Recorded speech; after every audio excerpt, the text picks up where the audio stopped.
अब बात करते हैं ग्यूलिन बेरी सिंड्रोम और जीबीएस में क्या इलाज दे सकते हैं। फिजियोथेरेपी ट्रीटमेंट क्या है और घर पे आप कैसे इसका ध्यान रख सकते हैं। तो शुरू करते हैं जीबीएस के ट्रीटमेंट के बारे में।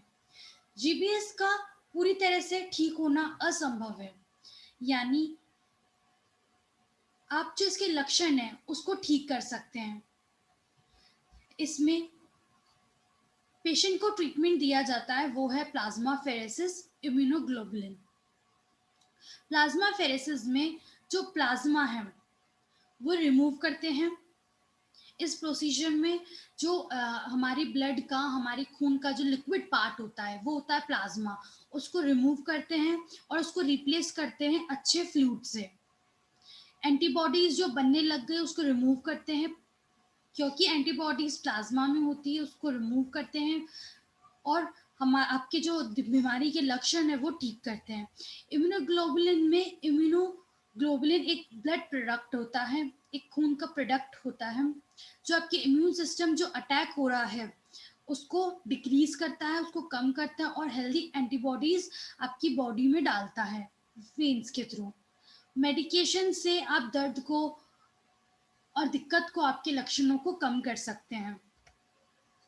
ग्यूलिन बेरी सिंड्रोम में ऑर्थोटिक्स देते हैं आपके स्पेशलिस्ट ऑर्थोटिक, जो आपके टीम में आपके साथ वर्क करते हैं वो आपके लिए फिटेड ऑर्थोसिस बनाते हैं ताकि आपको चलने में, उठने बैठने में दिक्कत ना हो, वॉकिंग में सही हो। तो ऑर्थोटिक्स होते हैं, जैसे अगर आपको फुट ड्रॉप हो गया है इस बीमारी में तो आपको चलने के लिए ऑर्थोटिक्स देते हैं। इंसोल्स डालते हैं ताकि आप चलना फिरना सही कर सको, आपके बॉडी के जॉइंट्स के मूवमेंट अच्छे से हो सके। रेस्टिंग स्प्लिंट्स होते हैं जो दिन में और रात में पहने जाते हैं ताकि आपकी दिक्कत जो है वो बढ़े नहीं, दिक्कत कम हो। और शूज का ऑल्ट्रेशन होता है ताकि आपका बॉडी का अलाइनमेंट सही रहे, आपका पोस्चर सही रहे और आप अच्छे से, आपके मूवमेंट हो सके और आप अच्छे से गेट पैटर्न हो सके आपका और आप अच्छे से चल सके। फिजियोथेरेपी ट्रीटमेंट की हम बात करते हैं जीबीएस में, तो फिजियोथेरेपी ट्रीटमेंट का मेन एम होता है कि आपकी मांसपेशियों में जो कमजोरी हो गई उसकी स्ट्रेंथनिंग हो, वापस मोबिलाइजेशन एक्सरसाइजेस से, स्ट्रेंथनिंग एक्सरसाइजेस से आपका बैलेंस वापस इम्प्रूव हो, आपके जितने भी जॉइंट्स में मूवमेंट रुक गया है, रेंज ऑफ मोशन नहीं हो पा रहा है, वो वापस नॉर्मल हो, आपकी मांसपेशियों की जो टाइटनेस है वो कम हो, दर्द सूजन कम हो, आपका पोस्चर वापस अच्छा हो, उसके साथ साथ आपकी कोर की जो वीकनेस हो गई वो वापस स्ट्रेंथ में आए, स्टेबल में आए, आप अच्छे से चल फिर सको, उठना बैठना, सीढ़ी चढ़ना उतरना, ये ट्रेनिंग अच्छे से आप चल सको। उसके साथ साथ आप अपने डेली एक्टिविटी के, रोजमर्रा के काम आप प्रॉपर तरीके से खुद से कर सके, आपकी लाइफ को, क्वालिटी जो है लाइफ की वो इम्प्रूव हो सके, हम इंडिपेंडेंटली अपने डेली एक्टिविटी कर सकें और आपको जो थकावट महसूस हो रही है, सर में दर्द हो रहा है, दिक्कत आ रही है, वो सब ठीक हो सके। उसके लिए एक्सरसाइजेज है। पहली, range of motion exercises of ankle joint. पहले हम पंजे से शुरू करेंगे, यानी हमारे पैरों से शुरू करेंगे। आप पंजों को अच्छे से ऊपर नीचे मूवमेंट करेंगे, अंदर बाहर मूव करेंगे, क्लॉकवाइज घुमाएंगे, एंटी क्लॉकवाइज घुमाएंगे, ऐसे 10 बार करेंगे आप दिन में 3-4 बार। हर एक्सरसाइज आपको 10-10 बार करनी है, दिन में 3 या 4 बार करनी है आपको एक्सरसाइज, और हर एक बार में आपको 5 से 10 सेकंड तक रोकना है। यानी 10 बार आप कर रहे हैं तो हर एक बार में 5 से 10 सेकंड तक होल्ड करना है। ऐसे 10 बार एक्सरसाइज करनी, दिन में 3 से 4 बार। तो पंजे को आप चलाओगे ऊपर नीचे अंदर बाहर, क्लॉकवाइज एंटी क्लॉकवाइज डायरेक्शन में 10-10 बार, जैसे आप डायग्राम में देख सकते हैं। Dorsiflexion, प्लांटोफ्लेक्शन, inversion, eversion, circumduction.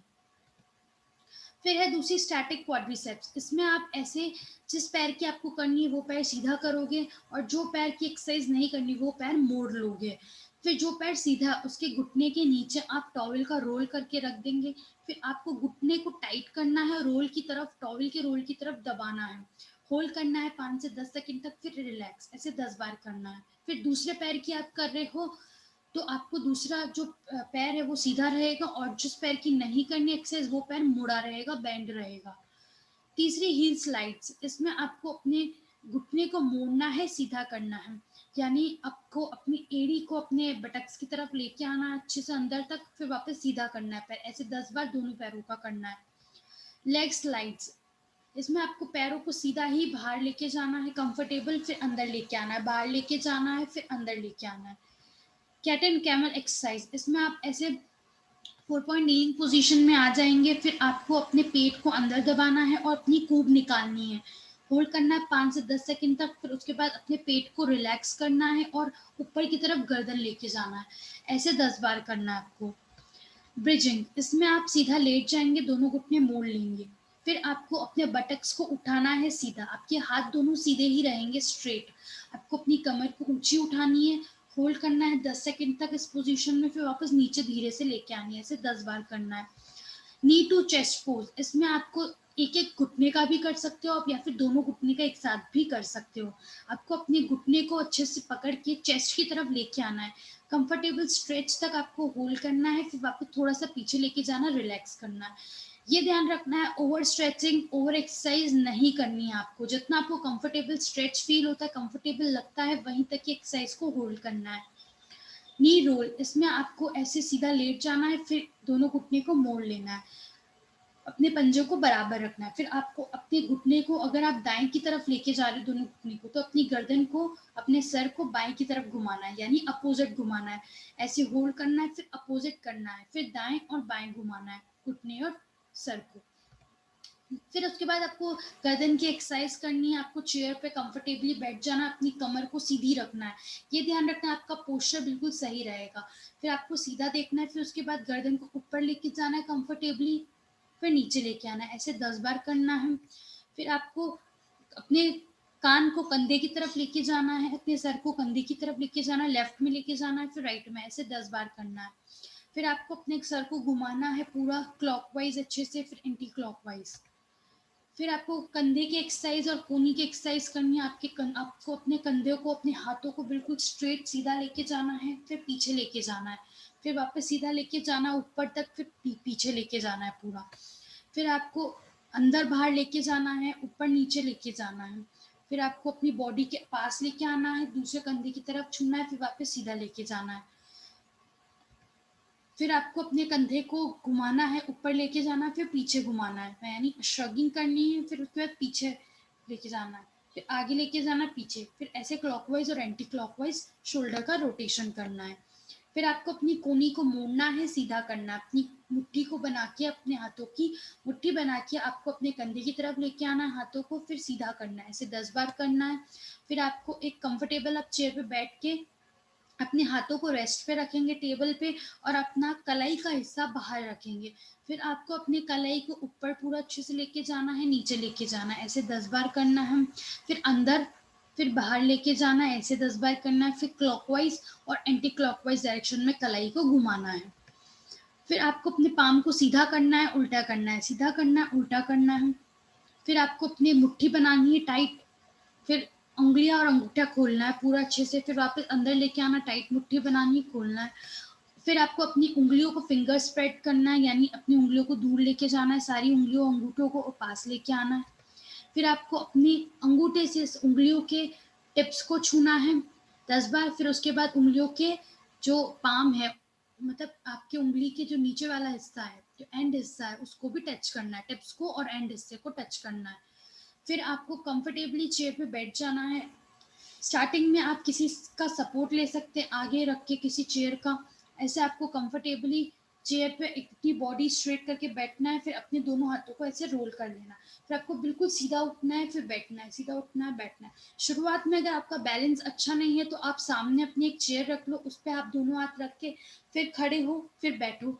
पर ये ध्यान रखना, आपको जब जितनी बार भी आप ये कर रहे हो, आपका कमर जो है वो सीधी रहेगी, आपकी बॉडी का, नेक का पोस्चर सीधा रहेगा, मतलब आपकी पूरी बॉडी का पोस्चर बिल्कुल सही रहेगा, एबनॉर्मल पोस्चर नहीं रहेगा। ऐसे आपको 10-15 बार करना है, दिन में 3-4 बार। फिर आपको वॉकिंग करनी है, ताकि आपकी जो एबिलिटी है और स्ट्रेंथनिंग है वो वापस आए, आपका जो वेट ट्रेनिंग है वो इंक्रीज हो, अच्छा हो, आपका बैलेंस भी अच्छा हो। उसके लिए आपको एक्सरसाइज करनी है। शुरुआत में आप किसी भी असिस्टिव डिवाइसेस से यानी किसी भी मदद से, जैसे वॉकर की या छड़ी की मदद से आप चल सकते हैं। जैसे-जैसे आपको बैलेंस हो रहा है आपका अच्छा, आपको जैसे-जैसे अच्छा लग रहा है, तो आप बिना सीढ़ी से चलने की प्रैक्टिस करें। आपको दिन में 3-4 बार ऐसे ही वॉकिंग करनी है 5-5 मिनट, फिर धीरे-धीरे अपने टाइम को बढ़ाना है। बाथरूम, किचन में चलते हुए जाना है आपको। फिर जैसे शुरुआत में आप 5 मिनट चल रहे हो, फिर धीरे-धीरे थोड़े दिनों बाद 10 मिनट चलो, फिर 15 मिनट, फिर 20 मिनट चलो। आपको ऐसे अपने टाइम को धीरे-धीरे बढ़ाना है, एक साथ नहीं बढ़ाना है। अब होम केयर की हम बात करते हैं, तो आपको अपने फ्रेंड्स, फैमिली के साथ सपोर्ट में रहना है, अच्छे से रहना है, उनका सपोर्ट लेना है आपको, ग्रुप्स में रहना है, आपको सबसे बातचीत करनी है ताकि आपको अच्छा लगे, एजुकेशन लेनी है इस बीमारी के बारे में, और बेड सोर्स ना हो उसका ध्यान रखना है आपको। आपको अपने प्रॉपर पोजीशन में रहना है, आपको सिर्फ लेटे नहीं रहना, ना बैठे रहना है, आपको चलना फिरना अच्छे से है, तभी आपका इम्प्रूवमेंट धीरे धीरे होगा। फिर उसके बाद आपको ज़्यादा मोड़ना, ज़्यादा पैरों को सीधा करना, एक्सरसाइज नहीं करनी, ओवर स्ट्रेचिंग, ओवर एक्सरसाइज बिल्कुल नहीं करनी। थोड़ी-थोड़ी देर में अपने बेड पे आप लेटे हो तो पोस्चर चेंज करना है, लेफ्ट में लेटना है, कभी राइट में लेटना है, ऐसे करवट बदलना है। अगर आप बैठे हो तो खड़े हो जाओ, थोड़ा-सा चल लो, फिर बैठ जाओ। ऐसे लगातार घंटों बैठे रहना नहीं है, ना खड़े रहना है घंटों। अगर आपको दिक्कत आ रही है चलने में, तो आप किसी का सपोर्ट लेके स्टार्टिंग में चलेंगे, फिर उसके बाद धीरे-धीरे अपनी पोस्चर अपने आप जैसे-जैसे बैलेंस होता है, आपको फिर बिना छड़ी से, बिना किसी की मदद से चलने की प्रैक्टिस में लाना है। आप अपने डेली एक्टिविटी अच्छे से करिए, कोई दिक्कत नहीं है उसमें, सपोर्ट में रहिए, लोगों से बातचीत करिए, बाहर घुल-मिल मिला करो ताकि आपको अच्छा लगे, अच्छा फ़ील हो, टेंशन ना लगे आपको, टेंशन फ्री, स्ट्रेस फ्री रहना है आपको, अच्छी नींद लेनी है आपको।